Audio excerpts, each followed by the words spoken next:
Mr. Kanaya Kumar. Hello. Jai Shri Ram. And as a representative of youth of Mangalore, I have a small request because Independence Day is approaching. I want you to at least say once Jai Hind. If you please can say Jai Hind once. It will be a pride to Mangalore. देखिए, एक तो आपने जय श्री राम कहा है, लेकिन हमारे यहाँ लोग सीताराम बोलते हैं। हाँ।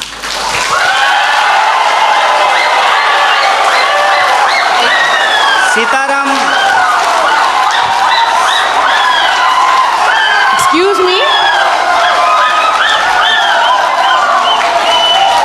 आप लोग सीताराम भी बोलो, ये लोग इन खिलाफ जिंदाबाद बोलेगा। पर मेरा एक ही क्वेश्चन है आपके पास। Dear sir, A few minutes before you have मैं आपके दूसरे सवाल का जवाब दे देता हूँ। नहीं, मुझे नहीं चाहिए आपका जवाब। ये सीताराम जय श्री राम का कोई फर्क कोई पड़ता है तो मेरा जवाब की जवाब नहीं। And one small question, sir.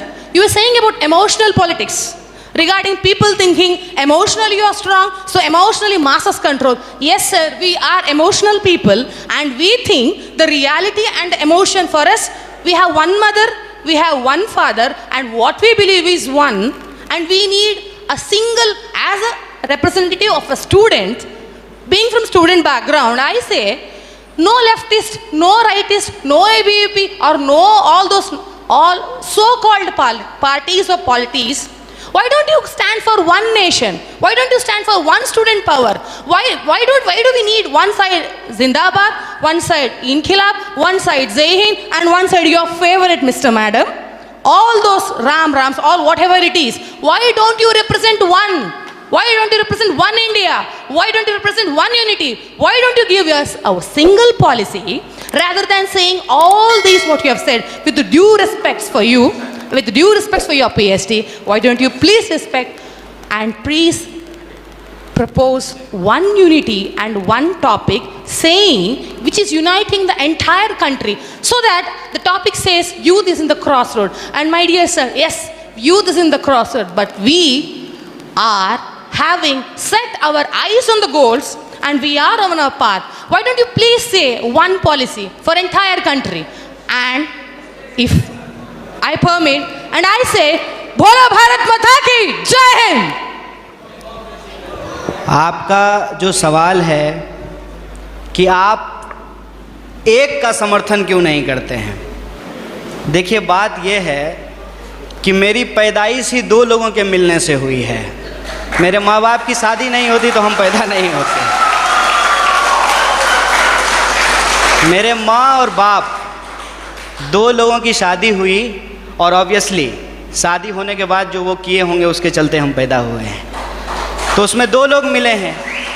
रही बात कि वन नेशन का क्यों नहीं सपोर्ट करते हैं, तो नेशन तो वन ही है, भारत एक है, इसमें कोई डाउट नहीं है। लेकिन इस एक भारत को रिप्रेजेंट करने वाला जो एक संविधान है उसमें 300 से ज़्यादा आर्टिकल हैं, मोर देन 300 आर्टिकल्स हैं उस एक कॉन्स्टिट्यूशन में। और जो आप कह रहे हैं कि वन नेशन, उस वन नेशन को रिप्रेजेंट करने के लिए जो एक पार्लियामेंट है उसमें भी 2 सदन हैं, लोकसभा और राज्यसभा, और उसमें से जो चुन करके लोग जाते हैं उसमें भी कोई एक लोग नहीं जाते हैं, उसमें 545 मेंबर्स जा कर के पहुंचते हैं। तो हमारा जो वननेस है वो वननेस एक्चुअली डाइवर्सिटी को रिप्रेजेंट करता है, उसमें डाइवर्सिटी है।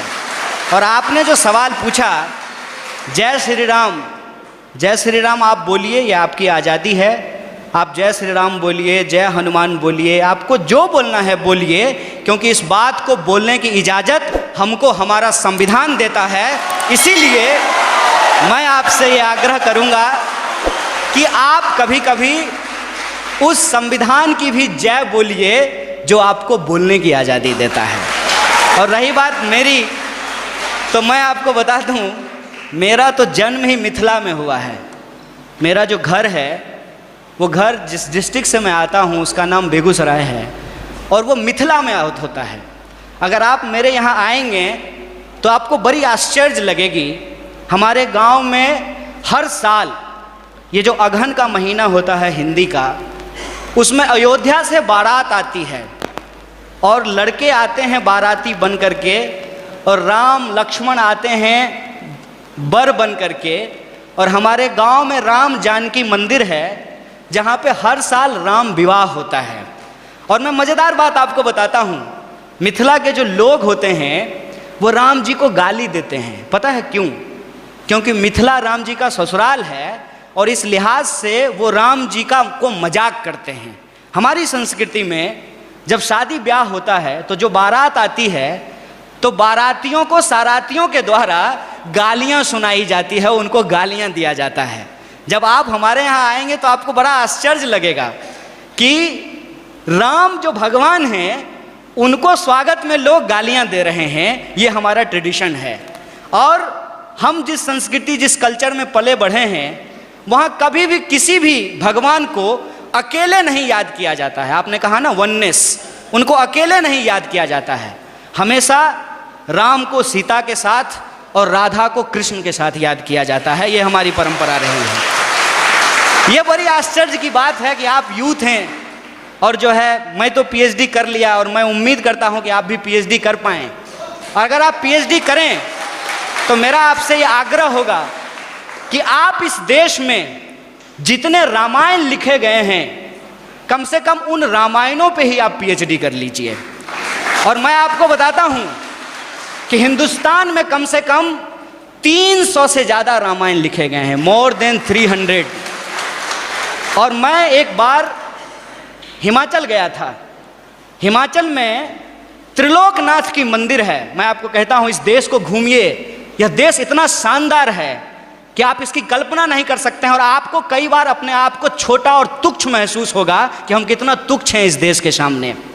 जब आप त्रिलोकनाथ मंदिर जाएंगे तो त्रिलोकनाथ मंदिर में भगवान बुद्ध की मूर्ति है और भगवान बुद्ध की मूर्ति के ऊपर भगवान शिव का मूर्ति बनाया गया है, सर के ऊपर बनाया गया है। और उस मंदिर में पहले हिंदू साधु आते हैं जो प्रार्थना करते हैं, उसके बाद बुद्धिस्ट मोंक आते हैं जो वहाँ जाकर के परिक्रमा करते हैं। ये हिंदुस्तान की खासियत है। ये हिंदुस्तान की खासियत है कि वहाँ जो लाहौल, मैं उस ज़िले की बात कर रहा हूँ और मैं फैक्चुअली अगर गलत होऊंगा तो आप मुझे करेक्ट कीजिएगा। लाहौल ज़िले में जहाँ ये मंदिर है वहाँ की जो भाषा है लाहौली, वहाँ का जो रामायण है जो लाहौली भाषा में लिखी गई है, उस रामायण में सीता का अपहरण रावण नहीं करते हैं, बल्कि रावण सीता के पिताजी हैं। उस रामायण के हिसाब से सीता एक्चुअली रावण की बेटी है लाहौली रामायण के हिसाब से, और राम ने प्रेम विवाह करके सीता से शादी कर ली, इसलिए रावण और राम का युद्ध होता है। ये हिंदुस्तान की खासियत है। देखिए, आई डोंट नो कि आपको किसने और क्यों दिमाग में इन चीज़ों को डाला है, लेकिन मैं आपको कहता हूँ कि इस देश में जो लोग पैदा हुए हैं उनके लिए इससे ज़्यादा गौरव की बात नहीं हो सकती है। अगर आप हिमाचल जाएंगे तो आपको महसूस होगा कि आप स्विट्ज़रलैंड में हैं, और अगर आप मैंगलोर और गोवा के बीच पे सोएंगे तो आपको लगेगा जैसे मियामी के बीच पे लेटे हुए हैं। अगर आप इस देश के मैदानों में घूमेंगे तो आपको लगेगा कि ये अमेरिका के उस ग्रीन मैदान से भी ज़्यादा बड़ा मैदान है। अगर आप दक्षिण के पठारों में घूमेंगे तो इसकी अपनी एक खास बात है। अगर आप छोटा नागपुर के पठारों में घूमेंगे तो वह खनिज संसाधनों से भरा हुआ है। मैं आपसे यही कहना चाहता हूँ, आपका देश आपका है, जैसे आपकी माँ आपकी है, और आप अपनी माँ से यदि प्यार करते हैं तो ये आपका निजी मामला है।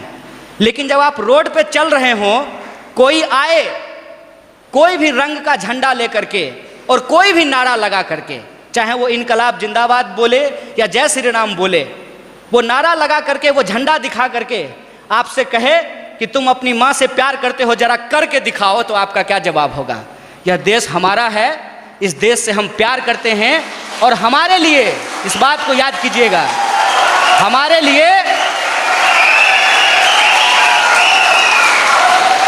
लिए प्यार नुमाइश की चीज़ नहीं है। हम प्रेम करते हैं और अपने दिलों में लेकर के घूमते हैं। बहुत बहुत शुक्रिया, बहुत बहुत धन्यवाद।